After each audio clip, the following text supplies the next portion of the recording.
예, 안녕하십니까? 네, 안녕하세요. 교재는 다 받으셨죠? 예, 기출 문제집입니다. 앞에 제가 머릿말에 제가 하고 싶은 말을, 개강할 땐 조금 늦게 들어와 주는 게 제가 늦게 들어와 줘야 되는데, 웬만큼 늦게 들어왔는데. 자, 그래서 이제 기출 문제집 머릿말을 보게 되면 제가 하고 싶은 말을 좀 적어놨습니다. 천천히 한번 읽어보시도록 하시고요. 일단 진도를 어떻게 나갈 것인가를 먼저 말씀드리도록 하겠습니다. 실러버스를 제가 적으려고 하다가 뭐랄까 좀 지킬 수 있을까라는 의문도 좀 들기도 하고 그래서 적진 않았는데 간단하게 먼저 보자면 한 이제 50페이지에서 60페이지 정도 나간다 보시면 됩니다. 문제로 보자면 세 문제 정도 평균을 잡자면 150문제에서 많은 경우에는 이제 170문제 정도까지 풀 겁니다. 기출 문제를. 자, 근데 이제 그걸 다 풀지를 못할 거예요. 4시간 안에 그 다 푼다는 것은 너무 진도만 나간다는 의미가 좀 있고요. 그 다음에 중복되는 부분도 좀 있습니다. 여러분들 충분히 혼자서 풀 수 있는 문제도 있고, 그 다음 제가 뒤에 해설을 적어놨는데 해설 정말 친절하게 잘 적었습니다. 자, 보면 알겠지만 제가 머릿말에 그런 말도 적어놨거든요. 해설을 그냥 해설로 끝내지 않고 오답인 이유 필요한 경우에는 그 다음에 필요한 경우 보충 설명이라고 해가지고 또 꼼꼼하게 다 정리를 해놨습니다. 그래서 해설 부분이 이제 좀 공을 좀 많이 들였던 부분이거든요. 그래서 충분히 여러분들 혼자 할 수 있는 부분들은 제가 넘기도록 하겠습니다. 그래서 여러분들과 같이 이제 고민해야 될 부분들을 좀 잡아가지고 정리해 나가는 형식으로 진행하도록 하겠습니다. 그래서 문제 중에서 이제 2분의 1 정도는 2분의 1 이상은 제가 풀어줄 겁니다. 잡아줄 거고, 그 다음에 이제 내용도 정리해 줄 겁니다. 그 외의 문제들을 여러분이 좀 노력해가지고 개인적으로 좀 풀어보도록 하십시오. 오늘은 이제 진도 나가봐야 알겠지만, 한 50페이지, 60페이지 정도로 나간다면, 주제를 끊어보자면 62페이지 고대 정치 중에서 이제 삼국시대까지, 남북시대 이전까지 있죠. 여기까지 나갈 거고요. 자, 그 다음에 이제 제가 끝날 때쯤 다시 한 말을 해주겠지만, 다음 시간에는 어디까지 나가는 게 목표냐면, 거기서 이제 60페이지 정도, 50페이지나 60페이지 정도 가게 되면 이제 114페이지, 114쪽 무신정권 시대 있죠. 예, 그 전까지 진도 나갈 겁니다. 그럼 여러분들이 이제 거기까지 문제를 개인적으로 풀어오면 돼요. 풀어오고, 그 다음에 의문 나는 점 있으면 다 체크하도록 하고요. 그 다음에 이제 다 못 풀었다 하더라도 들어와가지고 같이 풀고, 그 다음에 이제 나머지 문제들을 응용해가지고 문제를 풀어보면 됩니다. 자, 그러면 먼저 처음부터 나가보도록 합시다. 제가 머릿말에 읽어보라고 했는데, 읽어보라고 해도 또 안 읽는 친구들이 있어요. 그래서 일단 책 첫벌이에 놓는 부분은 제가 간단히 이야기해 주도록 하겠습니다.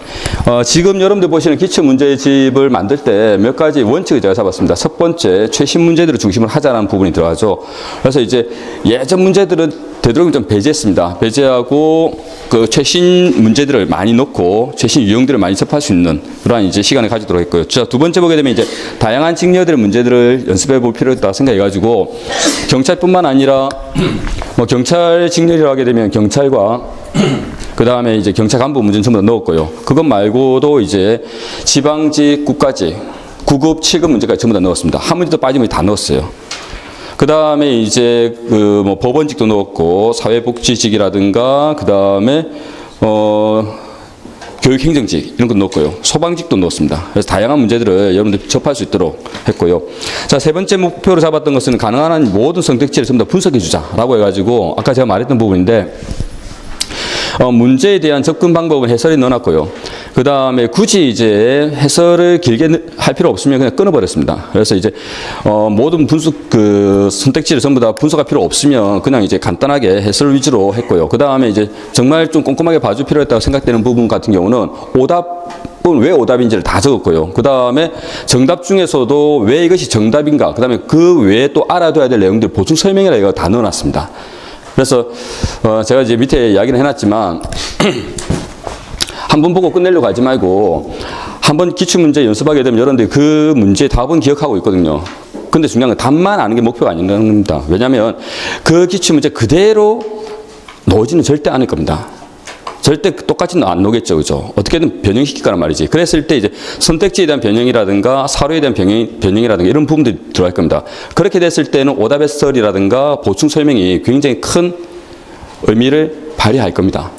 그래서 처음에 볼 때 개인차가 있겠지만 처음 또는 1회독 또는 2회독 할 때까지는 일단 문제하고 그 다음에 해설까지만 봐도 괜찮아요. 문제, 그 다음에 정답, 해설까지 보고 그 다음에 2회독이나 3회독 넘어갈 때 개인적으로 1회독이 전부 다 이제 공부했다라고 자신 있으면 2회독이나 3회독까지 좀 해봤으면 좋겠습니다. 그 2회독이나 3회독까지 넘어갈 때는 뭘 봐야 되냐면 왜 오답인지 적어놓은 부분, 그 다음 왜 정답이고 정답 중에서 뭘 또 보충적으로 봐야 되는지에 대해서 보충 설명이라는 부분까지 전부 다 꼭 읽어주십시오. 알겠죠? 그래서 여러분들 이제 그러한 부분들을 바탕으로 해가지고 변형돼서 놓을 거니까 거기까지 해가지고 해설을 다 넣었거든요. 그래서 한번 문제 풀고 그냥 버리려고 하지 말고 이것도 기본서처럼 한번 읽고 난 다음에 다시 한 번 더 오답 해설 부분 다시 한 번 더 보는 그런 이제 그 과정을 통해서 한 2번 정도 보게 되면 두 번이나 3번 정도 보게 되면 괜찮을 거예요. 답만 체크하고 넘어가는 게 아닙니다. 답을 외우라는 이야기가 아니죠. 그러면 의미가 없습니다. 기출문제는. 알겠죠? 기출문제는 굉장히 중요합니다. 왜 중요하냐면 기출문제, 여러분들 오해하고 있는 중에 하나가 뭐냐면 기출문제 자체가 똑같이 나올 거라 생각하고 이걸 거의 답을 외우듯이 그냥 달려들게 되는데 그렇게 하게 되면 효과는 없어요. 다시 말하면 똑같은 기출문제는 절대 안 냅니다. 출제문제 들어가서 바본가요? 일주일 동안 이제 문제를 냈는데 똑같이 냈다 이렇게 되면 바보예요, 바보. 그렇게는 절대 안 됩니다. 알겠죠? 어떻게든 변형을 하는데 그 변형하는 포인트가 오답 해설과 그 다음에 이제 보충 설명이 들어있는 거예요. 그래서 어떤 부분이 보충되어서 놓을 수 있는지, 그래서 만약에 문제를 틀었을 때 어떤 부분을 어떤 문장을 건드릴 수 있는지를 보충 설명에 넣어놨거든요. 그 부분을 좀 잡으라는 이야기입니다. 처음부터 잡지 마십시오. 처음부터 잡게 되면 진도를 못 뺍니다. 처음에 어떻게 해라?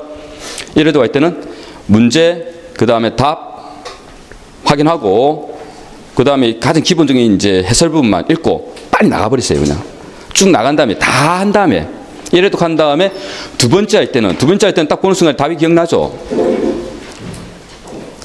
날 거야. 딱 보는 순간 이게 답 몇 번을 딱 기억날 거야. 그렇지? 근데 거기에서 이제 만족하지 말라는 이야기지. 그 다음에 뭐해라? 예, 그 아는 것은 이제 진짜 기본이라는 겁니다. 그거는. 진짜 기본이고 그 외에 이제 오답 해설이라든가 보충 설명을 듣게 되면서 보게 되면서 좀 더 완성되어 가는 겁니다. 자, 우리 수업 같은 경우는 이제 거기에 만족하지 않을 겁니다. 우리 수업 같은 경우는 그거는 이제 여러분들의 몫으로 제가 좀 남겨놓고요. 해줄 것이라고 믿고, 알겠죠? 뭘 할 거냐면 그걸 바탕으로 해가지고 전체를 다시 한번 보는 시각을 제시해 줄 겁니다. 알겠죠? 그래서 기본적인 내용을 다시 한번 싹 정리하는 형식으로 거시와 미시가 같이 조합적으로 될 수 있도록 그런 필기를 이제 해주도록 하겠습니다. 그래서 문제를 다 풀지 않을 겁니다. 다 푼다는 것은 오히려 여러분들한테는 도움이 안 되는 거예요. 여러분들 할 수 있는 부분을 내가 건드려 버리는 거예요. 그래서 여러분들 할 수 있는 부분은 남겨둡니다. 알겠죠? 그래서 제가 할 수 있는 부분을 가지고 같이 고민하면서 진도를 나갈 겁니다. 자, 그래서 이제 그 이야기를 하고 있어요. 그걸 머릿말을 좀 읽어달라는 거고요. 자, 넘어갑니다. 한국사의 바른 이해 보도록 할까요? 자, 한국사의 바른 이해 같은 경우는 경찰 같은 경우는 잘 내지 않습니다. 그런데 보시면 아시겠지만 이제 국가직, 지방직, 사회복지직 그 다음에 아주 다양하게 많이 나왔죠. 그죠? 그래서 혹시 나올지 모르니까 한번 기본적인 것만 검토하고 합니다. 자, 1번 보도록 하십시오. 다음 글에 근거로 할 때 사료를 탐구하는 자세로 옳지 않은 것은 박스 안에 나오는 말이 무슨 말입니까? 역사에 대한 이제 의미 두 가지가 나오죠. 사실로서 역사와 그 다음에 기록으로서 역사가 나옵니다. 자, 우리 이거 다 아는 내용입니다. 그죠? 그럼 밑에 한번 선택지로 확인해 보도록 합시다. 1번. 사료는 과거에 있었던 사실이므로 그대로 사실로서 역사다. 일단 사료가 가지고 있는 의미는 뭐가 되죠? 그 시대에 대해서 역사가가 어떤 관점에 맞춰서 적은 거죠. 정리한 부분이지, 그지? 자, 이건 이제 사실로서 역사인가요? 기록으로서 역사인가요? 예, 기록으로서 역사입니다. 사료 자체가 기록으로서 역사가 되는 거죠. 그래서 1번이 틀렸습니다. 자, 이것만 좀 잘 체크해 주면 되고요. 자, 나머지 2번 사료를 이해하기 위해서 그 사료가 기록된 당시의 전반적인 시대 상황, 그렇죠. 이런 이제 현재 그 당시의 상황, 관점을 가지고 파괴해줘야 한다는 이야기고, 사료 또한 사람에 대한 기록된 과거이므로 가치관이 이제 들어가 있다는 거 맞죠? 그래서 여러 사료를 이제 비교 검토해 보는 것도 의미가 있다는 겁니다. 자, 2번입니다. 한국사의 올바른 이해에 대한 설명으로 적절하지 않은 것은, 한국사를 올바르게 이해한다는 것은 세계사적 보편성과 그 다음에 한국사의 특성을 같이 고려해 가야 한다는 이야기입니다. 그죠? 자, 1번. 그런 의미에서 보자면 이 문제는 제가 왜 풀어주냐면 1번 문장 자체가 이제 가지고 있는 좀 함의가 있기 때문에 그래요. 자, 1번 보게 되면 조선이 일본의 식민지로 전락하였던 것은 분권적인 봉건제도가 없었기 때문이다. 자, 이런 주장을 하게 되는 근거가 뭐가 될까요? 바로 일제의 정체성론의 근거가 되는 겁니다. 이게. 알겠죠? 그러니까 이제 자, 지금 그 이야기가 조선이 일본의 식민지로 전락했던 것은 분권적인 뭐가 없기 때문에 봉건제도, 이 봉건제도가 이제 언제의 정치체제가 되는 거죠? 중세의 정치체제가 됩니다. 그죠? 그래서 역사라는 것은 원시 공산제부터 시작해가지고, 자, 원시 공산제를 거쳐가지고, 이제 고대 노예제로, 그 다음에 중세 농노제로, 그 다음에 근대 자본제로 발달되어 가고, 결국에는 이제 이 이후에 프롤레타리아 혁명과 프롤레타리아 독재를 통해서 공산주의 사회로 발전돼 갈 것이다. 라고 이야기했던 것이 이것이 뭡니까? 마르크스의 역사 발전 5단계설이죠. 이것은 이제 서양의 역사를 설명하는 보편적인 원리입니다. 자, 서양의 역사를 설명하는 것이 왜 보편적인가요? 세계사라는 것 자체가 현재는 어쩔 수 없습니다. 서양사 중심으로 세계사를 보는 것이 일반적인 보편적인 생각이거든요. 그래서 이건 뭘 얘기한다? 역사 발전의 보편성을 이야기하는 것이죠. 이 보편성의 원리를 가지고 일본은 어디 있다? 근대 단계로 발전돼 가고 있고, 그 다음에 조선은 어디에 머무르고 있다? 이 단계에 머무르고 있기 때문에 미개한 단계인 조선을 진보된 국가인 일본이 지배 정복하는 것은 정당하다는 논리로 하는 거죠. 이러한 이제 역사 발전 5단계설과 사회 진화론이 결합돼 가지고 나왔던 조선이 여기에 머물러 있다는 생각, 이것이 바로 뭐가 되죠? 정체성론이라는 겁니다. 그죠? 이게 바로 이제 정체성론의 가장 기본적인 시각입니다.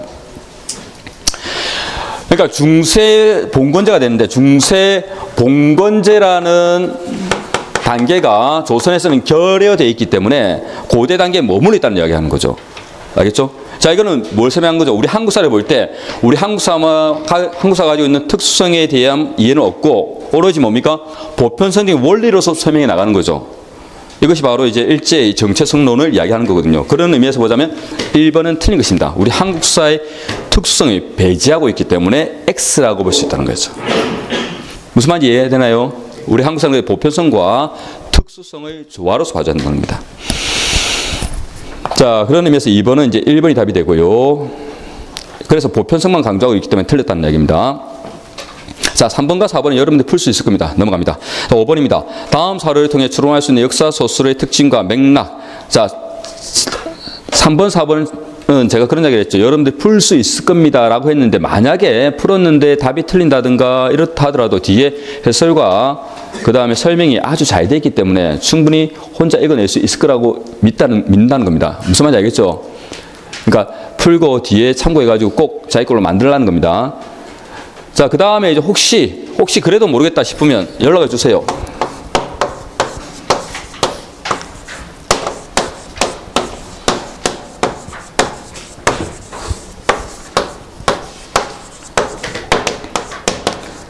자, 이쪽으로 연락을 주십시오. 그럼 제가 그것에 대한 보충 해설이라든가 이런 것들을,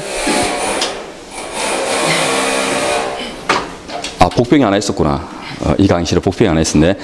하여튼 그 보충적인 내용들까지 더 설명해가지고 보내드리도록 하겠습니다. 알겠죠? 분위기 안 좋네. 다 풀어달라 이거지. 근데 그럴 필요까지 없습니다. 이게 문제가 지금 1100문제 정도 되기 때문에 그것까지 제가 뭐 잔잔한 것까지 전부 다 볼 필요는 없고, 그럼 오히려 여러분들 공부하는데 방해될 거라 생각합니다. 자, 그래서 여러분들을 믿습니다. 자, 다음 사료를 통해 추론할 수 있는 역사 소설의 특징과 맥락입니다. 사례가 같은 것은. 자, 부여를 긍정적으로 보고 고구려를 부정적으로 보고 있죠. 그러면 사실입니까? 기록입니까? 기록으로서 역사가 됩니다. 자, 기억. 김부식의 삼국사기는 불교 관련 기사가 거의 없습니다. 왜 그럴까요? 김부식이 유학자이기 때문에 불교 관련 기사들을 일부러 삭제를 하죠. 그래서 기록이 되는 거고, 고려사는 우왕을 부정적으로 기록했습니다. 이 또한 가치 판단을 한 것이죠. 그렇기 때문에 기록이 됩니다. 한백김의 동국지리지는 문헌 고증에 입각한 객관적인 역사 연구를 추구하였다. 자, 객관이 강조하는 입장은 사실이 되고요. 그럼 사마천의 사기는 기전체로서 봉기, 세가지, 열전, 연표 등으로 나누어져 있다라는 것은 객관적 사실을 지금 설명하고 있는 것이죠. 이것 또한 사실로서 역사가 됩니다. 그래서 답은 1번이 답이 되죠. 자, 그럼 넘어갑니다. 7번으로 갑니다. 우리 역사의 특수성을 보여주는 설명만으로 묶은 것은, 자, 일단 우리 민족의 특수성, 그러니까 우리 민족 문화의 특수성, 우리 역사의 특수성을 물어보는 겁니다. 첫 번째, 선사는 구석기, 신석기, 청동기 시대 순으로 발전하였다. 이거는 보편적인 원리죠. 세계사도 그렇게 설명하고 있습니다. 자, 니은 고대 사회의 불교는 현세 구복적이고 호국적이다. 자, 이거는 우리 불교가 가지고 있는 특징이라고 이야기하는 거죠. 이것이 바로 특성이 됩니다. 자, 그럼 조선시대 농촌 사회에서는 둘의 개와 같은 공동체 조직이 발달하였다. 맞습니다. 공동체 조직의 발전도 역시 마찬가지로 우리 민족 문화의 특징이 되는 거죠. 자, 리얼 정근대 사회에서 신분제 사회가 형성되어 있다. 정근대 사회는 세계사도 역시 마찬가지로 전부 다 뭐였죠? 예, 원시 공산제를 제외하고 고대 노예제, 중세 농노제 이런 거 전부 다 뭡니까? 계급이 존재했던 거거든요. 신분이 존재했던 겁니다. 근대로 넘어오면서 신분제가 폐지가 된 것이고, 그러면 이제 세계사도 그렇게 역시 설명하고 있는 것이죠. 그래서 이건 보편성과도 관련 있는 겁니다. 답은 니은과 디귿이 답이 되는데, 여기 하나 더 보태자면, 안 나왔지만 보태자면 이제 우리 유교의 특징도 나오죠. 우리 유교는 무엇을 강조하고 있다? 충, 효, 의를 강조하고 있다. 네, 여기까지 기억해주면 우리 문화가 가지고 있는 특성 세 가지를 설명하고 있는 겁니다. 자, 그 다음에 자, 2편으로 넘어갑니다. 선사시대와 국가형성. 먼저 구석기 시대 보도록 할까요? 자, 1번입니다. 한반도 선사시대에 대한 설명으로 옳지 않은 것은 구석기 시대의 전기에는 주목도끼와 승배지르개 등이 사용되었다. 자, 일단 구석기 시대 같은 경우는 시기를 세 개로 나눕니다. 첫 번째 전기. 자, 전기를 대표할 수 있는 유물은 뭐가 있을까요?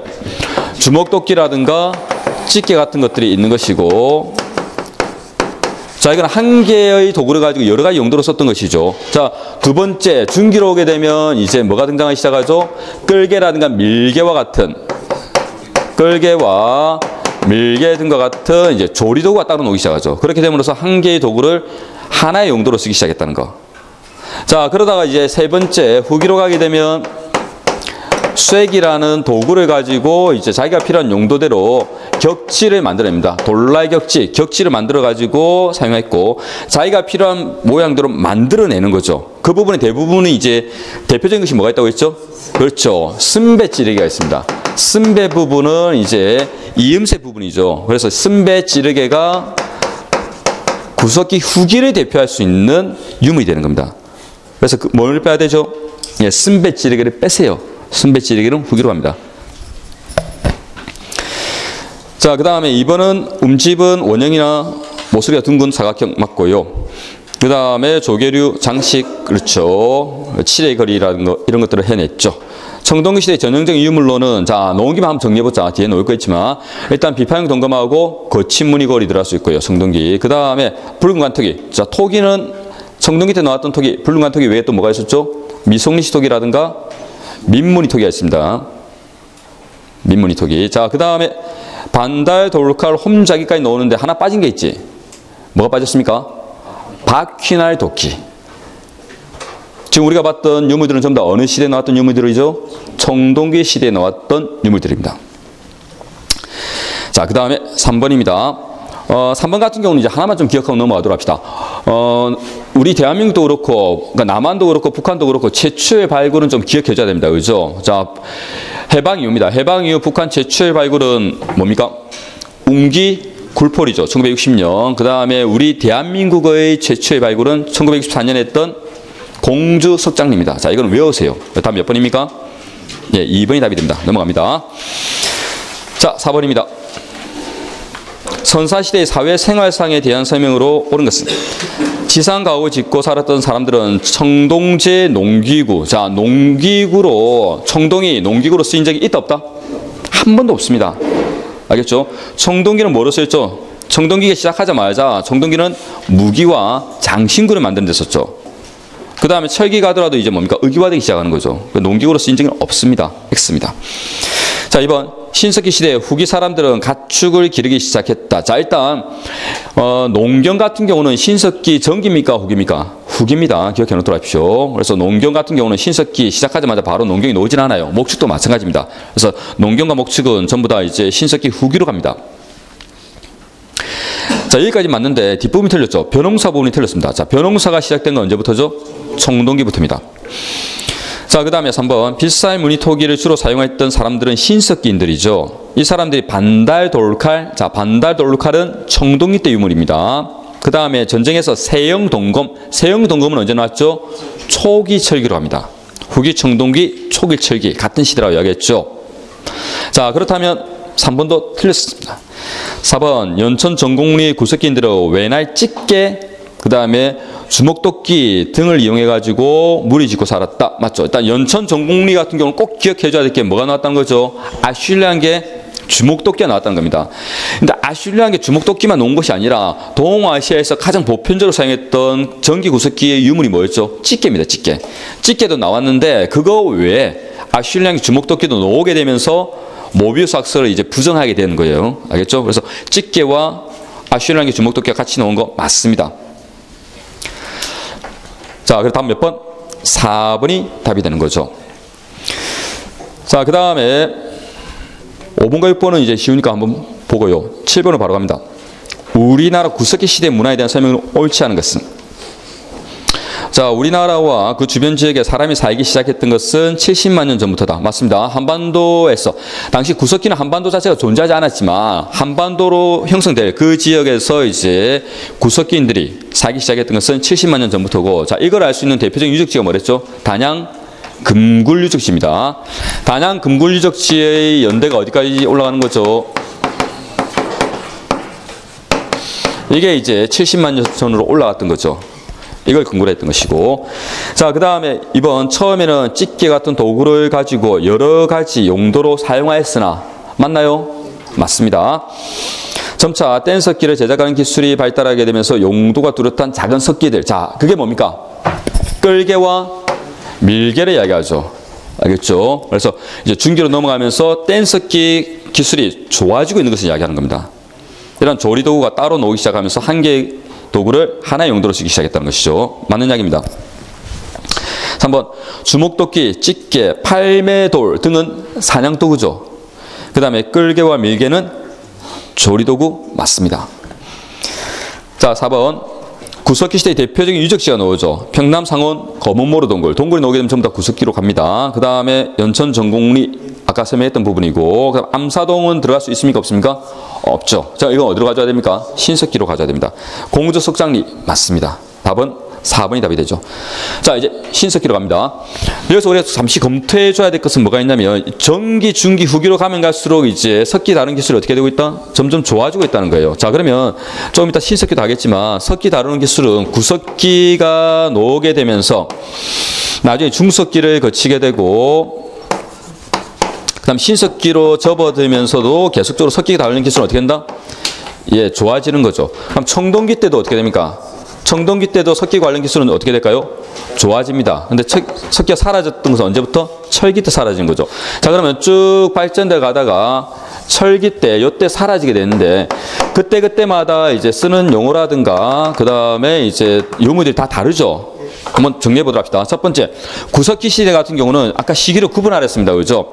이때는 석기가 이제 용어가 뭐였죠? 뗀석기지요. 뗀석기가 나왔던 것이고, 자, 이때는 이제 무슨 석기가 나오죠? 잔석기가 나오고, 자, 이때는 무슨 석기가 나옵니까? 간석기가 나오는데, 간석기가 계속 이어집니다. 자, 이어지는데 청동기 때도 간석기가 계속 작용되죠. 그죠? 근데 청동기 때 나오는 석기 같은 경우는 이제 뭡니까? 이름을 좀 외워주라고 했죠. 자, 이때 이제 나왔던 간석기는 뭐가 있습니까? 첫 번째, 청동기 때 나왔던 거야. 방금 우리 했던 겁니다. 그죠? 홈자귀. 자, 두 번째, 반달 돌칼. 자, 세 번째, 바퀴날 도끼.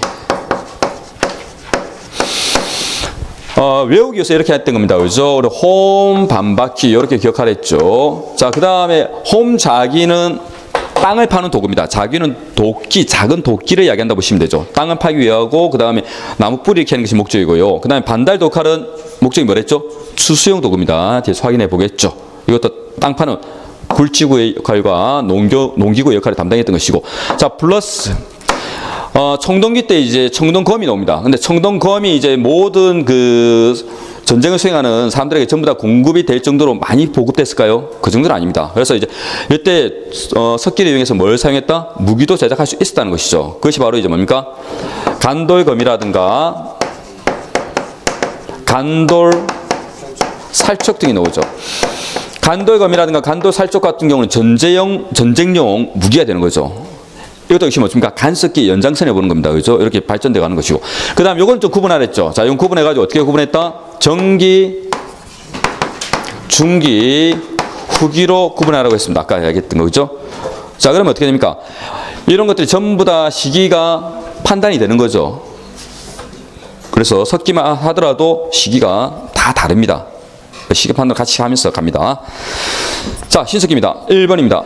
선사시대에 대한 설명으로 가장 적절하지 않은 것은 구석기 중기에는 큰 몸돌에서 떼어낸 돌 조각인 격지들을 가지고 잔손질을 하여 석기를 사용했다. 자, 일단 이제 여기서 우리가 주목해 줘야 될 게 뭐가 있냐면, 일단 중기로 넘어오면서 큰 몸돌에서 떼어낸 이제 격지를 가지고 잔손질을 해가지고 사용했다는 것이죠. 그 잔잔한 이제 뭡니까? 요런 이제 끌개라든가 밀개와 같은 조리 도구들이 사용되기 시작했다는 겁니다. 알겠죠? 그래서 이때는 쐐기를 대가지고 모양을 탁탁 만든 건 아니고 내리쳐가지고 큰 몸돌에 떨어져 놓은 격지, 이것도 뗀석기가 되거든요. 알겠죠? 뗀석기로서 이제 잔잔하게 쓰기 시작했다는 겁니다. 이게 중기로 넘어오는 과정을 설명하고 있는 겁니다. 큰 몸돌을 가지고 그냥 사용하게 되면 주먹도끼 수준으로 가는 거고요. 구분할 수 있겠나요? 오케이, 맞습니다. 2번, 강원도 양양 지경리 유적은 신석기 시대 사람들이 살았던 움집 자리로 동그란 모양의 바닥 중앙에 화덕 자리가 있다. 자, 일단 강원도 양양이 어디 있는 지역입니까? 이게 바닷가라는 게 좀, 바닷가는 거 아나요? 강원도 양양 바닷가 있는 거 아나? 자, 이거 모르면 이제 큰일 나는데. 자, 강원도 양양은 바닷가 쪽에 있는 지역입니다. 그래서 강원도 양양 유적 같은 경우는, 그렇죠. 그래서 바닷가 쪽에 있는 움집 자리와도 관련 있는 건 맞습니다.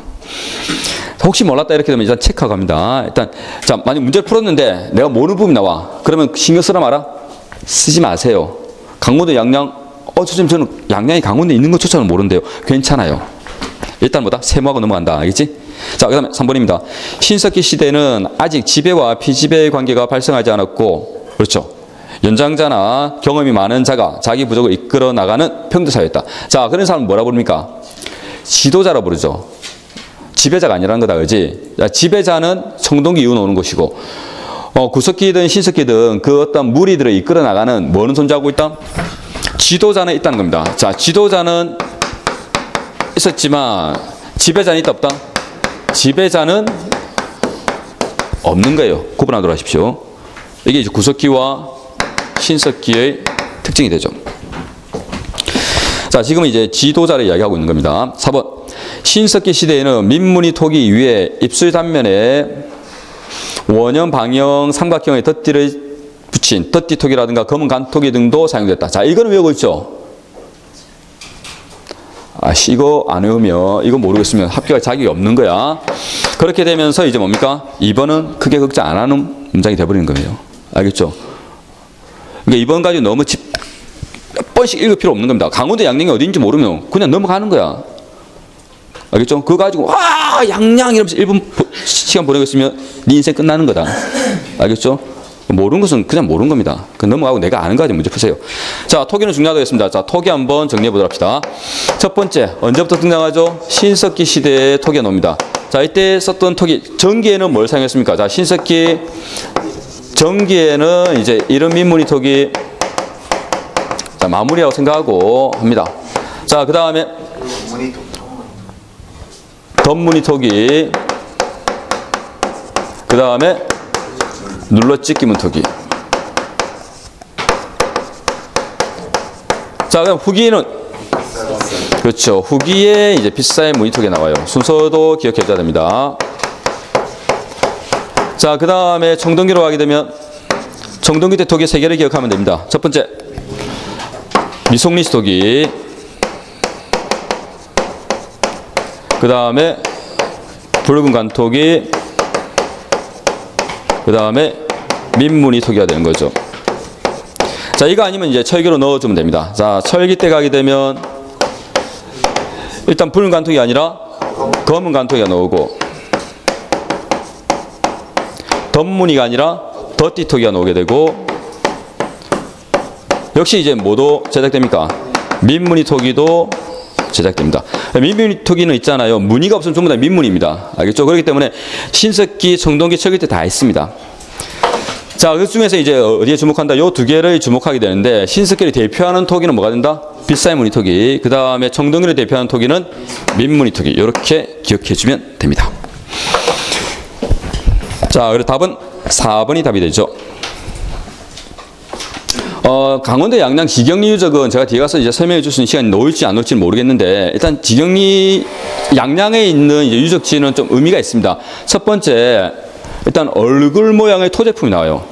그러니까 양양 지경리 유적 같은 경우는 이게 층이 한 4개인가 5개로 나눠져 있을 겁니다. 지금 그때 제가 알기로는 이제 발굴할 때 그렇게 나눠진 걸로 아는데, 제일 위의 층은 청동기 층이에요, 솔직히. 청동기 유물이 나옵니다. 그래서 이 그 양양 지경리 유적 같은 경우는 청동기 시기까지 계속적으로 무엇인가 제작했던 장소가 아닌가로 추정해 보는데, 그 밑으로 가면 가게 되면 이제 뭐다 신석기 층들이 나오기 시작하면서 이제 신석기 층도 이제 4개 층으로 구분되거든요. 그래서 이제 그에 보면 재미난 게 뭐냐면 얼굴 모양의 토제품이 나옵니다. 우리 한반도에서 나왔던 얼굴 모양의 토제품은 그 유일한 겁니다. 자, 그다음에 또 뭐가 나왔냐면 있잖아요. 그 화산 지역에서 나오는 흑요석이 나와요. 흑요석이 이제 그 강원도 쪽에서 꽤 나오거든요. 양구 쪽에서 나오기도 하고, 그냥 양양 쪽에서 나옵니다. 양양에서 나온 거 좀 기억해 줘야 됩니다. 그래서 흑요석이 나왔다는 것은 그걸 가지고 이제 뭐로 사용했다? 무기로 사용해가지고 오로행위도 활발히 한 게 아닌가라고 추정해 볼 수 있는 겁니다. 자, 하여튼 양양 지경리 유적 신석기라는 것은 바닷가 쪽이라고 생각하면서 같이 기억해 주면 됩니다. 자, 2번 같은 경우는 그 문장만 한번 체크해 보도록 합시다. 지금으로부터 약 1만 년 전 빙하가 물러가면서 새로운 환경이 조성됐다라고 하게 되면 지금 어느 시대를 물어보는 문장이 될까요? 자, 친구들, 1만 년 전이라게 되면 언제 시작이 됩니까? 중석기 시작이죠. 그 다음에 그 뒤에 이제 기온이 높아지면서 기원 8,000년경부터 뭐가 등장합니까? 신석기가 등장하죠. 즉, 중석기와 신석기가 나오게 되는 가장 중요한 포인트는 이제 뭐라는 겁니까? 기온 상승이라는 겁니다. 그죠? 빙하가 물러갔다는 것은 뭘 얘기하죠? 후빙기가 됐다는 겁니다. 자, 빙하가 물러갔다는 것에 밑줄 꺼놓고 뭐라고 부른다? 후빙기라고 이야기합니다. 자, 후빙기의 특징은 기온이 어떻게 되는 거죠? 높아지는 것을 이야기하는 거죠. 자, 기온이 높아지면서 이제 시기는 언제로 넘어가게 됩니까? 중석기를 거쳐서 신석기로 넘어가게 되는 겁니다. 자, 근데 알아줘야 될 게 뭐냐면 저번 시간 수업 시간에 계속 이야기를 했죠. 중석기 문제를 한국사 연구자들은 내기 굉장히 껄끄러 한다고 이야기했죠. 그죠? 자, 물론 모든 기본서에 전부 다 나와요. 그래서 이제 모의고사 같은 데는 그냥 선생님들이 그냥 내기도 하는데, 실제 이제 시험 문제에 놓을 수 있는 확률은 별로 높지 않습니다. 왜냐하면 한국사에서 중석기를 인정할 것인가 말 것인가를 가지고 좀 논란이 있는 부분이 있거든요. 교수들 사이에는. 그래서 크게 신경 안 써도 되는 겁니다. 그래서 만약에 기온 변화 나온다 이렇게 되면 중석기에 너무 크게 고민하지 말고 바로 뭐로 풀어라? 네, 신석기 문제 풀어도 됩니다. 알겠죠? 그 문제도 마찬가지잖아. 지금 그 문제 봐봐. 이번 문제도 마찬가지죠. 딱 보는 순간 중석기 문제가 아니라 무슨 문제입니까, 이게? 예, 신석기 문제입니다. 이게 맞는 문제 유형이에요. 자, 그 다음에 뭐 3번은 쉬우니까 넘어갑니다. 자, 4번, 5번 같은 경우 신석기의 전반적인 이제 특징을 이야기하고 있거든요. 여러분들 전부 다 아실 거라 생각합니다. 자, 그 다음에 6번 보도록 합시다. 우리나라 선사시대에 관한 설명으로 옳은 것은 구석기 후기의 대표적인 유적지인 경기도 연천 전곡리는 유럽 아슐리안계 계통의 주목도끼가 출토됐다. 맞나요? 자, 봐봐. 일단 이제 그 문제 자체의 포인트가 뭐냐면, 여러분들 오해하지 말아야 될 게 뭐냐면, 경기도 연천 전곡리가, 그러면 이렇게 생각한단 말이야. 경기도 연천 전곡리가 와, 전기 구석기 유적이야, 중기 구석기 유적이야, 후기 구석기 유적이야 라고 고민하고 있단 말이야. 함정입니다, 그게. 자, 제가 수업 시간에 이야기했지만 또 이야기하는데, 출제자 중에 어떤 출제자도 어떤 유적지 딱 들여놓고 이것은 전기 유적지야, 중기 유적지야, 후기 유적지야 라고 말할 수 있는 사람은 없어요. 왜 그런가 하면 이 구석기 시대 편년에 대해서 아직 합의를 찾지 못했습니다. 우리 연구자들 사이에서는. 무슨 말인지 알겠죠? 그래서 만약에 그렇게 문제 내게 되면 이거는 큰 논란이 될 수는 있어요. 왜냐 특정 집단의 이제 연구 성과를 반영한 문제가 될 수밖에 없는 거야. 그래서 만약에 그 사람이 그 분야에서 연구했던 그럼 이제 뭐 고민을 좀 하고 문제 내겠죠. 진정히 이제 좀 문제를 잘 내려고 노력하는 분이란다면 그런 논란되는 부분은 잘 안 됩니다. 여러분한테 그 물어볼 필요도 없어요. 자, 그러면 이 문제는 뭡니까? 연천 전공리 유적이 정기 유적신가를 물어본 문제가 아니라는 거예요. 그래서 여러분들 어디에 초점 맞춘다? 예, 유물에 초점 맞추는 거야. 그래서 구석기 문제는 항상 잘 봐. 구석기 문제는 항상 유적이 나온다 하더라도 유적의 포인트를 맞추지 말고 어디에 포인트를 맞춰라? 유물에 포인트를 맞춰라.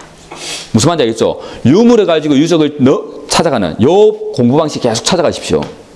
그렇지 않고 뭐다? 정기 유적지 쫙 해놓고 이제 모든 기본서에 전부 다 그렇게 정리되어 있죠. 그죠? 제 기본서도 그렇게 정리되어 있어요. 다 하니까 나 좀 따라 했을 뿐이야. 알겠죠? 근데 그거 중요하지 않단 말이지. 그래서 뭘 찾아라? 유물 가지고. 예를 들어서 아까 우리 봤던 승배찌리개, 단양수양계, 뭐다? 후기를 상징한다. 이런 식으로. 단양수양계 유적 자체가 후기를 상징한다라고 문제 풀면 안 되고 승배찌리개 자체가 그걸 상징한다. 석기 다룬 기술 때문에 이렇게 되는 거잖아. 그런 식으로 공부하라고. 무슨 말인지 알겠죠? 공주속장리 정기 유적신가요? 중기인가? 후기인가? 다 있어요. 그럼 어떻게 문제 낼 거야? 대부분의 유적지가 그런 경우가 많거든요. 그렇기 때문에 거기 집중할 필요 없습니다. 알겠죠? 자, 그럼 어디에 포인트 맞추면 됩니까? 일단 아슐랭의 주목도끼가 연천 정근이 나왔다. 맞나? 그렇지. 아슐랭의 주목도끼는 정기야, 중기야, 후기야? 주목도끼는 정기잖아. 그죠? 그래서 틀린 겁니다. 2번 빗살 무늬토기보다 앞서 덧 무늬토기, 이른 민 무늬토기 등을 사용했다. 맞죠? 여기를 먼저 사용하고 그 다음에 이쪽으로 넘어간 겁니다.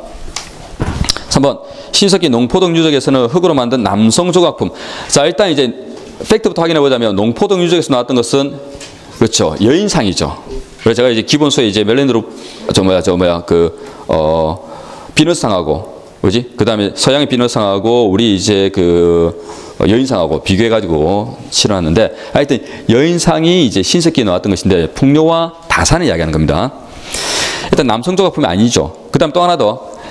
자, 이걸 비밀로 해가지고 이제 가부장제 사회로 이미 신석기 후기에 진입했다라고 얘기하지만 그것도 틀렸죠. 가부장 사회가 나오기 위해서는 일단 남성 중심의 사회가 나오기 위해서는 청동기 때 첫 번째 뭐가 이루어져야 됩니까? 농경이 남성 쪽으로 넘어가줘야 됩니다. 변호사 나오고 난 다음에 농경이 남성 쪽으로 넘어가줘야 되고요. 알겠죠? 자, 신석기까지 농경은 누가 담당했죠? 여성이 담당합니다. 남성은 이제 뭐합니까? 그렇죠. 칼로리 보충을 위해서 수렵한다든가 어루한다든가 이렇게 가게 되는데 수렵이나 어루가 항상 수확물이 있는 거 아니죠. 그렇기 때문에 경제권 누가 가지고 있는 겁니까? 여성이 가지고 있는 거죠. 이게 모계 사회가 되는 것이고. 근데 이제 변호사 시작되면서 이제 뭡니까? 집약적인 이제 노동력 투입이 좀 돼야 된단 말이지. 그러면서 이제 남성이 좀 농경을 맡게 되면서 경제는 남성 넘어가게 되는 겁니다. 그렇게 되면서 이제 남성 중심 사회로 넘어가는 거고. 그 다음에 이제 청동제 무기라든가, 그렇죠? 무기가 등장하게 되면서 뭡니까? 무기를 만드는 전문적인 장인이 등장하는 거죠. 청동기를 만들었던 전문적인 장인 등장이라든가 이렇게 하면서 분업이 등장하게 되고 이런 식의 이제 사회로 발전돼 가면서 남성과 여성의 분업이 일반화되기 시작했던 거죠. 그렇게 되면서 이제 남성 중심의 사회로 넘어왔던 겁니다. 알겠죠? 신석기까지는 무조건 뭐다? 예, 모계 중심 사회라는 거 구분하도록 하시고요. 자, 그래서 3번은 틀렸습니다. 4번입니다. 가락바퀴, 뼈바늘, 돌보습을 사용하던 시대에, 자, 어느 시대입니까? 그러면 신석기가 되겠죠. 움집 중앙에 있던 화덕은 한쪽 벽으로 옮겨졌다. 자, 이거는 언제로 갑니까? 청동기로 가는 겁니다. 그래서 답은 2번이 답이 되죠. 7번 같은 경우 1번 문장만 한번 확인하고 가도록 할게요. 자, 1번 가게 되면 덕천 승리상 동굴에서 화석 인골이 나왔다. 맞나? 맞습니다. 자, 이 구석기 유물 중에서 이제 인류 화석이 나왔던 건 4개는 꼭 기억하랬죠. 자, 4개 뭐였습니까? 첫 번째, 그죠, 평양 만달리 동굴. 자, 두 번째, 그렇죠, 두루봉 동굴. 그 다음에 세 번째, 그렇죠, 상실 바위그늘. 네 번째, 승리산 동굴. 요 4개입니다. 요 4개. 만두 상승. 그렇죠. 그렇게 기억해 주면 되고. 그 다음에 이제 인고 중에서 완전한 이제 멈춰 나왔던 것은 두루봉 동굴입니다. 그죠? 두루봉 동굴에서 나왔던 이제 그 아이 이름이 뭐였죠? 흥수아입니다. 8번입니다. 자, 이 시대에 라고 해가지고 나오는데 황해도 봉산집탐리하고 평양 남경유적이 나와요. 탄화된 접살이 나옵니다. 그럼 시대가 언제가 됩니까? 신석기가 되겠죠. 1번 생산물의 분배 과정에서 사유재산 제도가 등장하였다. 아니겠죠. 이거는 이제 청동기 이루하는 거고, 마을 주변에 방어용 환호라든가 목책이 나오게 되면 청동기로 하는 거고요. 자, 3번 흑요석의 출토 사례로 보아서 원거리 교류나 교육이 있었음을 알 수 있다. 자, 흑요석 자체는 구석기도 나옵니다. 자, 흑요석이 뭐죠? 자, 흑요석은 이제 화산 물질입니다. 그죠? 화산 폭발했을 때 나오는 검은색의 이제 유리질의 그러한 이제 돌을 흑요석이라 이야기하는데, 이건 이제 구석기 시대에도 나와요. 자, 근데 신석기 시대에도 나오게 되는 거죠.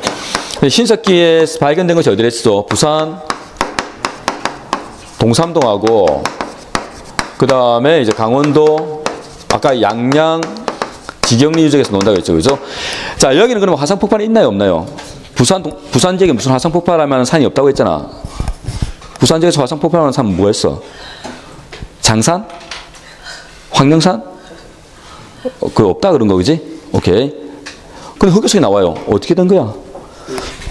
강원도. 지금 목이 좀 갔죠? 좀 이해해 주시고요. 강원도 양양에도, 강원도 쪽에서 화산 폭발이 있다는 이야기 들어본 적 있나? 없죠. 그래. 그 느그나라 화산 폭발은 어디밖에 없어? 그렇죠. 제일 위에 백두산하고 제일 아래 한라산밖에 없어요. 그지? 근데 그 흑요석이 어떻게 나왔을까요? 부산 같은 경우는 이제 일본 쪽에서 가져온 겁니다. 그 다음에 강원도 양양 같은 경우는 저기 이제 백두산 쪽에서 가져온 거예요. 그럼 가져왔다는 것은 신석기인들은 정착하잖아. 문경하게 해서. 정착하는데 이 사람들이 왜 가져왔을까요? 뭘 했다는 거죠? 예, 교육을 할 수 있는 겁니다. 근데 교육 자체가 어떻게 되냐면 아주 먼 거리죠. 원거리 교육이 신석기 시대에 있었다는 것을 증명한 거예요. 맞는 표현입니다. 답은 3번이 답이 되죠.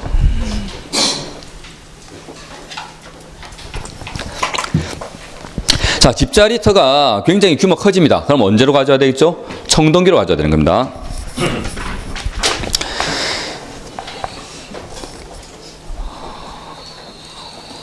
자, 그 다음에 나머지는 어려운 거 없어요. 자, 11번으로 갑니다. 자, 박스 안에 제시된 시대가 언제가 될까요? 방추를 이용했다. 이 방추차를 이야기하는데 옷감을 짜죠. 이 한자로 방추차가 바로 뭐냐면 가락바퀴예요. 혹시 방추차 이런 말이 나오게 되면 이건 가락바퀴를 이야기하는 겁니다.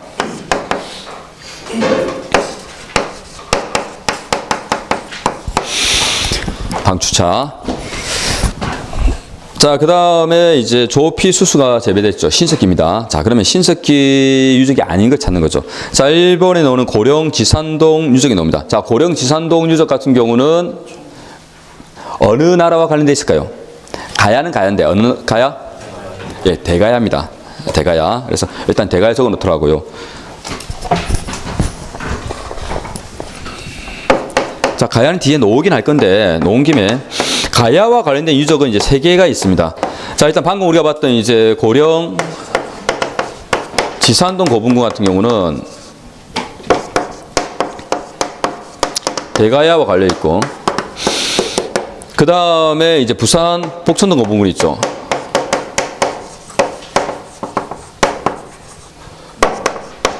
그 다음에 김해 가게 되면 대성동 고분군이 있어요.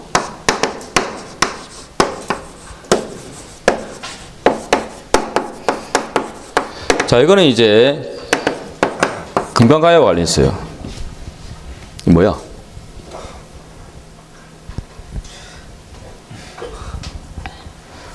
전문 용어도만 엄청나게 많네. 그죠? 엣지가 뭐야? 토턴, 힐턴, 하체 스트로크. 운동하는 거 아니야? 맞죠?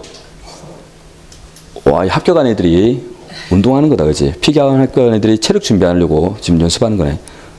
뜯어버리고 싶지? 그지? 열받죠? 별로 감각이 없네. 금방 가야다. 분노할 줄 알아야 된다. 분노해야지만, 에너지가 폭발하는 거예요. 대신 찢어줄까? 촬영하고 있다. 나 잘려요. 자, 언젠가 여기로 갈 겁니다, 여러분도.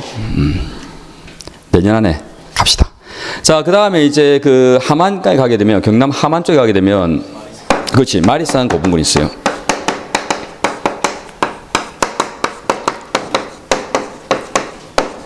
이거는 이제 아라가야라고 있습니다. 고분군은 요 3개를, 4개인가? 자, 4개를 좀 기억해 놓도록 합시다. 가야는. 알겠죠? 그래서 나라와 연결되면 됩니다.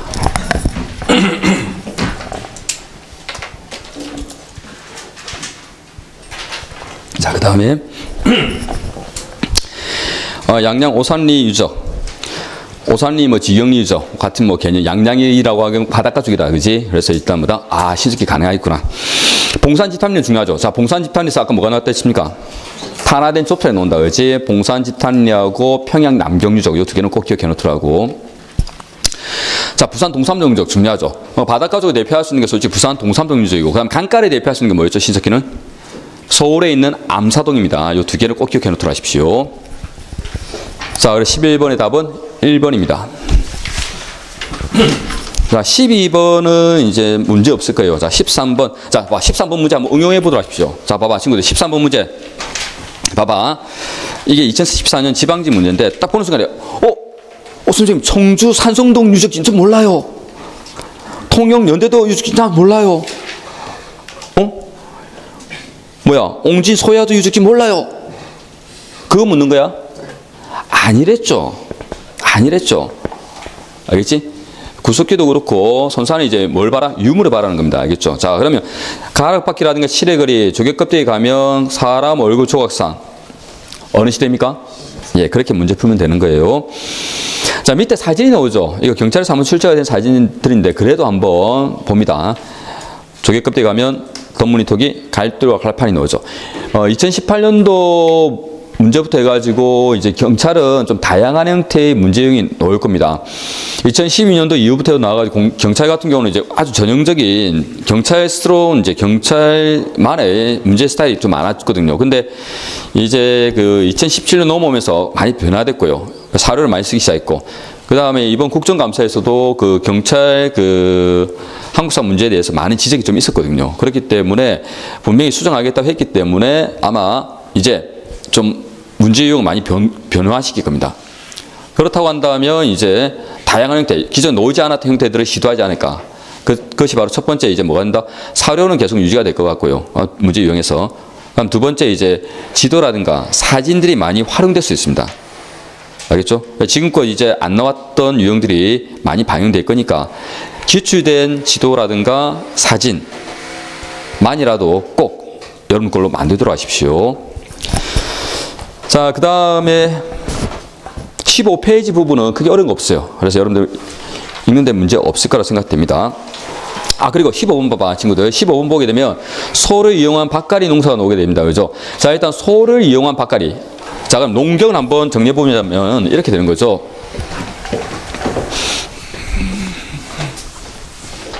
자, 농경을 한번 정리해보도록 합시다. 농경이 시작된 건 언제부터 시작되죠? 신석기 시대부터 시작됩니다. 근데 신석기 시대는 무슨 농사입니까? 밭농사죠. 그 다음 여기서 재배했던 작물은 뭐가 됩니까? 조, 피, 수수가 됩니다. 자, 두 번째 청동기로 가게 되면 밭농사뿐만 아니라 뭐도 등장한다? 논농사도 등장하죠. 자, 밭작물로 해서 나올 수 있는 건 뭐가 있나요? 보리나 콩이 됩니다.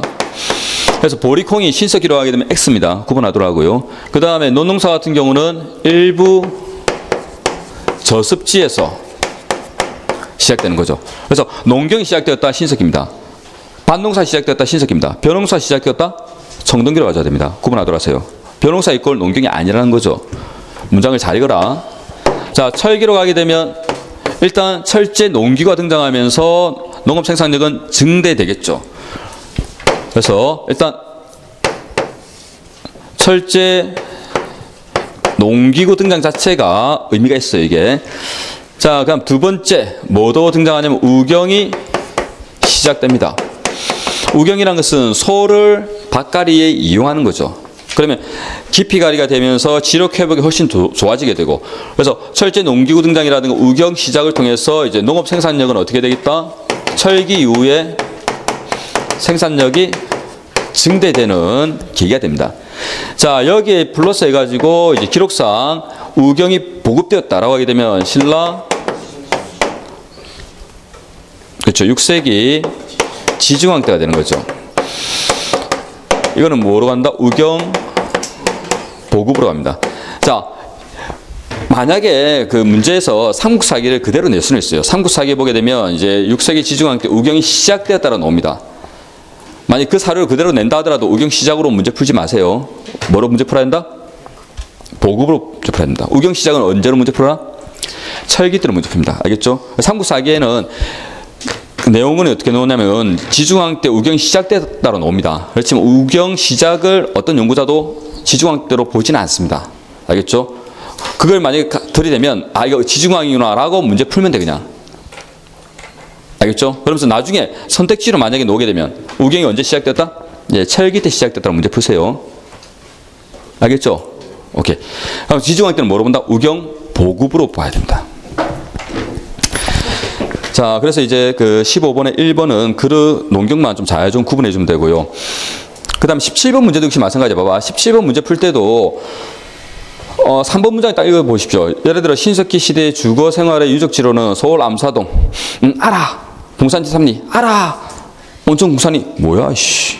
양양시경리 뭐야 씨. 이렇게 놓을 수 있단 말이야. 양양시경리는 방금 우리가 봤기 때문에 양양까지는 알아. 알았는데 온천 궁산리 외웠던 유적지 아니죠? 뭐지? 그런 경우 어떻게 해라? 신경 쓰지 마세요. 알겠지? 세모하고 다른 것에서 답을 찾아. 알겠죠? 만약 다른 데 답이 없으면 예, 그때서야 다시 한 번 더 읽어주는 거야. 알겠죠? 자, 온천 궁상리 같은 경우는 이제 평양에 있습니다. 평남 쪽에 있어요. 평남 쪽에. 평남 온천 궁상리가 되는데 평남 쪽이 이제 뭡니까? 평양 남경 유적과 같이 신석기 유적지가 굉장히 많이 분포되어 있는 곳입니다. 알겠죠? 그래서 우리나라 구석기 유적지 어디 많이 분포되어 있을까요?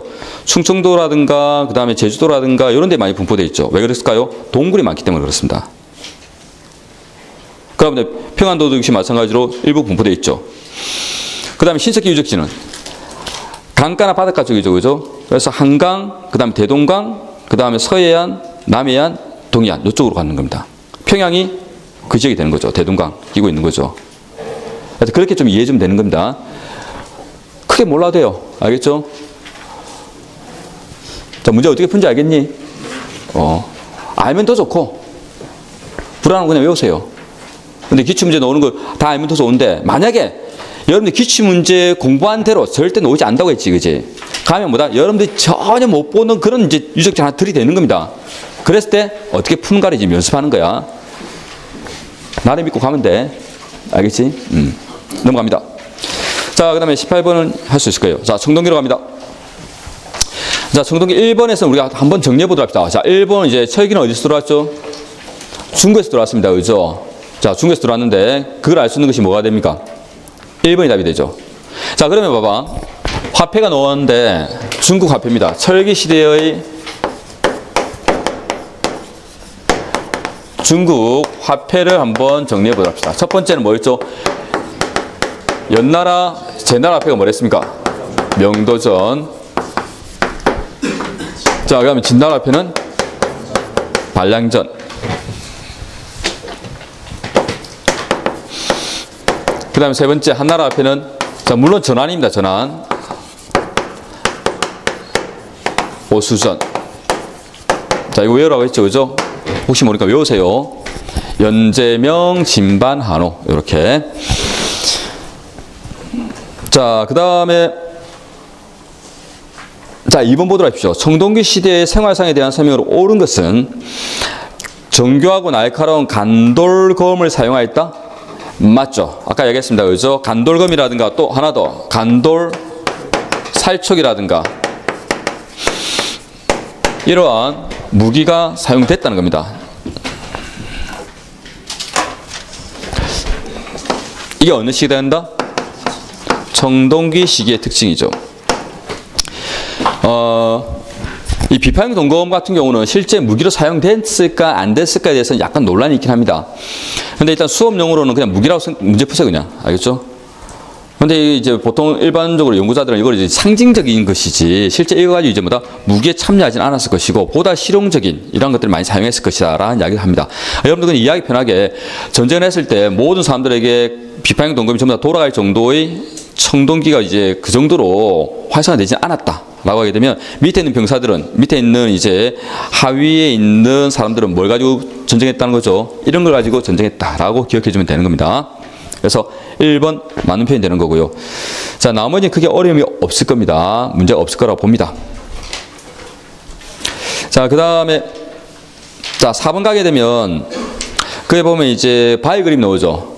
자, 바위 그림은 자 4번 발문을 보도록 합시다. 4번 발문을 보게 되면 밀속리톡이라든가 민문이톡이라든가 붉은 관톡이가 사용됐던 시기입니다. 어느 시기죠? 청동기가 됩니다. 그럼 청동기 때부터 바위 그림이 그려졌다. 일단 맞다고 문제 푸세요. 알겠죠?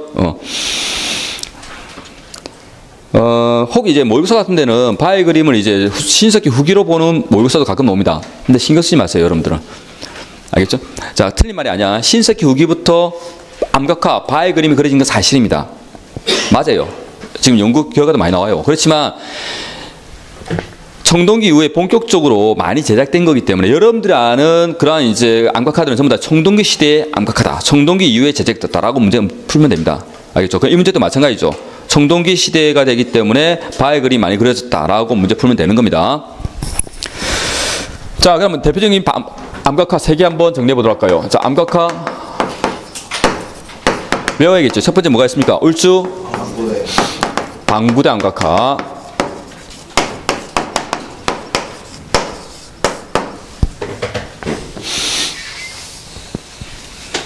자, 그럼 두 번째 고령 양전동 암각화. 알터 바위 그림이라고도 하죠. 자, 세 번째 울주 천정리 암각화. 고래 그림 많이 나오는 거 뭡니까? 방부대 암각화. 고래 말고도 여러 가지 나와요. 그래서 이제 아주 사실적인 그림 300점 이상이 나왔던 것이고, 양전동에는 뭐가 나왔습니까? 기하학 전문이. 천정리 각석은 다 나와요, 그죠? 동물 문양도 있고 기하학적 무늬도 있고, 그 다음에 어느 왕 때? 버프왕 때 화랑의 이름과 지위가 나온다는 것까지. 자, 요 3개만 정리 잘해주면 됩니다. 자, 넘어갑니다. 자, 그럼 5번입니다. 자, 5번 이제 그 사진이 많이 나올 걸 대비해가지고, 사진 나올 걸 대비해가지고 한번 정리해 보도록 합시다. 첫 번째, 뭐죠? 비파형 동검입니다. 두 번째는 뭡니까? 밀속리시톡이고, 세 번째는 뭐가 됩니까? 반달 돌칼입니다. 자, 1번. 그래서 시대는 언제가 되는 겁니까? 청동기가 되는 거죠. 그래서 문제 푸는 문제가 없을 것이고, 그에 보면 이제 1번 군장 등장 맞죠? 그 다음에 고인돌, 돌롤, 무덤 맞나요? 자, 무덤 한번 정리해 보도록 할까요?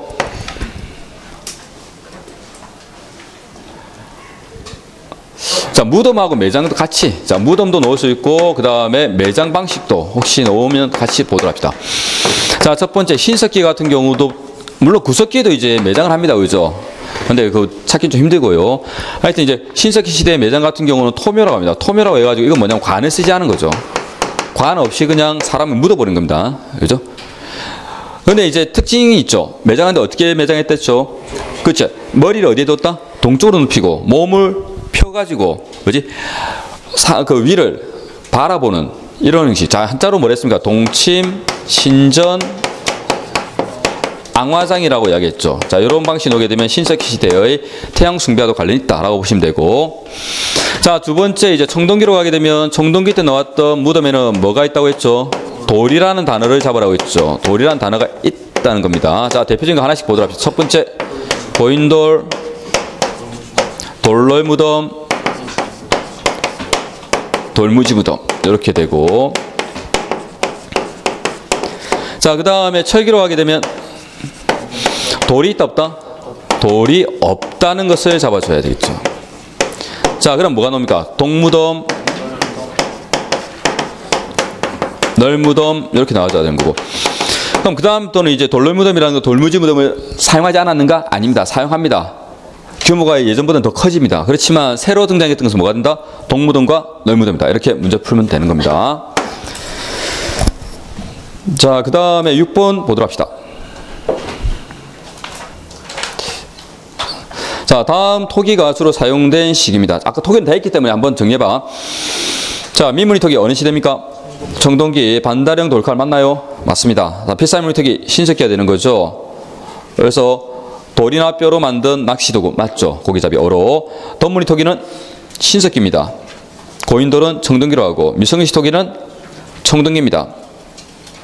그 다음에 사냥과 채집은 구석기로 하죠. 그래서 답은 1번입니다. 자, 그 다음에 9번입니다. 자, 칼은 어느 시대입니까? 뼈나 뿔로 만든 뼈도구, 뗀석기, 구석기가 되죠. 그 다음에 나를 보니까 고인돌이 나옵니다. 군장국과 고조선을 이야기하는 것이죠. 청동기가 됩니다. 자, 가 기억입니다. 동굴 유적지로 덕천, 승리산 맞나요? 맞습니다. 화석 인골이 나온다고 했죠. 그 다음에 제천, 전말 맞습니다. 전말 동굴. 그 다음에 청원, 두루봉 맞죠. 전부 다 이제 뭡니까? 동굴입니다. 동굴 나오게 되면 구석기가 되는 거죠. 자, 나 금속을 다루는 전문 장인이 등장했다. 맞죠? 그 다음에 사유재산 제도가 발달했다. 맞습니다. 그 다음에 반달 돌칼과 구멍 뚫린 돌자기 맞나요? 맞죠? 아니죠. 자, 이거는 가가 아니라 나로 가져야 됩니다. 청동기로 가져야 됩니다. 그 다음에 서울 암사동과 황해도 봉산 집탐리는 신석기 유적이 되죠. 답은 1번이 답이 됩니다. 자, 그 다음에 10번 보도록 합시다. 자, 이것도 역시 마찬가지로 한번 판단해봐. 부여 송국리하고 여주남면 중요하다고 했죠. 전부 다 언제의 유적지입니까? 청동기 시대 유적지죠. 뭐가 나왔기 때문에? 그렇죠. 타나미가 나왔다는 것을 기억해줘야 됩니다. 자, 근데 봐봐. 부여 송국리에서 타나미도 나왔지만 청동기 유적지이기 때문에 비파형 등급 가능할까? 가능하겠죠. 시기와 맞습니다. 양양, 오산리. 자, 양양은 어디입니까? 바닷가 쪽이죠. 신석기입니다. 자, 그러면 뼈 낚시바늘 가능할까요? 가능하겠네요. 자, 여주남리입니다. 청동기 때 유적이죠. 오선이 놈입니다. 오선은 어디로 가져가겠죠? 철기로 가져야 됩니다. 그래서 3번은 틀렸습니다. 자, 여러분들 모른다 하더라도 합리적 추론을 통해서 충분히 문제 풀 수 있습니다. 그래서 끝까지 포기하지 말고 차분하게 논리적으로 문제를 풀어보도록 하십시오. 자, 그 다음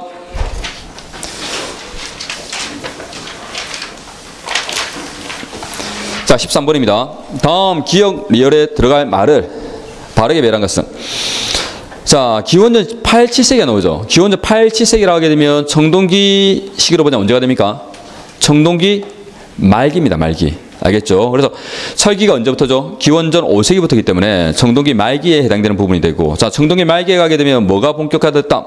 벼농사입니까? 보리농사입니까? 그렇죠. 벼농사 등장해줘야겠죠. 그렇지? 그래서 농경은 뭡니까? 가면 갈수록 이게 수준이 좀 높아지는 거거든요. 그래서 이 밭농사보다 수준 높은 게 뭡니까? 논농사입니다. 이게 이제 청동기 말기 때 나왔던 것이고요. 자, 그 다음에 니은은 문제가 없습니다. 그죠? 니은은 신석기 혁명에 대한 설명이죠. 그 다음에 자, 지역과 리얼이 되는데 독자적인 개성을 지닌 청동기 문화 나옵니다. 자, 친구들 이렇게 되면 그걸 대표할 수 있는 유물은 뭐가 되죠? 세영동검이라든가 잔문이고리라든가 거푸집이라든가 이런 게 나오자겠죠. 그죠? 근데 앞에 보니까 하나 더 있습니다. 무엇과 그 뒤를 이은 무엇이래요. 그러면 리얼이 주어가 되어야 됩니다. 리얼에 세영동검 들어가야 되고, 그러면 그 앞에 나왔던 동검은 뭐가 있었습니까? 비파형 동검이 있겠죠. 그래서 디귿은 비파형 동검이 됩니다. 답은 1번이 답이 되고, 자, 14번에 주목해줘야 될 건 뭐냐면 3번 유적지를 보도록 합시오. 3번 유적지를 보게 되면 제천 창내 유적이라는 거죠. 이거 화살표에 적어놓도록 합시오. 제천 창내 지역은 동굴이 아니라 이거는 막집 유적지입니다. 막집 유적지고요. 자, 그 다음에 서울 암사동이 나오죠. 서울 암사동은 대표적인 뭐가 된다? 예, 움집 유적지입니다. 지금 제시하고 있는 것은 집자리 유적지의 대표적인 것을 하나씩 가져온 겁니다. 이 두 개는 좀 기억해 놓도록 하십시오. 자, 그 다음 나머지는 어려운 거 없어요. 자, 넘어갑니다. 18번 가게 되면, 자, 일단 18번 국보 제285호고, 그 다음에 최근 이 유적의 보존 문제가 사회 문제가 됐습니다. 자, 그래서 물에 잠긴다고 해가지고 그때 뭐 그 보호막을 하니 많이 논란이 좀 있었던 것이죠. 어디죠? 예, 울주 방구대 안각합니다. 그래서 1번, 2번, 3번은 전부 다 아는 건데 4번은 모르는 거죠. 4번은 뭐라 됐습니까? 영일 칠포리 안각화 나옵니다. 영일 지역에 있는, 그러니까 포항 쪽입니다. 포항 쪽에 있는 이제 칠포리 안각화 같은 경우는 고령 양전동 안각화와 같은 계열의 암각화입니다. 기하학적 무늬가 있다. 이 정도만 기억해 주면 됩니다. 근데 크게 신경 안 써도 되는 겁니다. 암각화는 뭐 중심으로? 요거 3개 중심으로 정리해 놓더라고요. 예, 조금 끊었다가 이제 고조선 가도록 하겠습니다.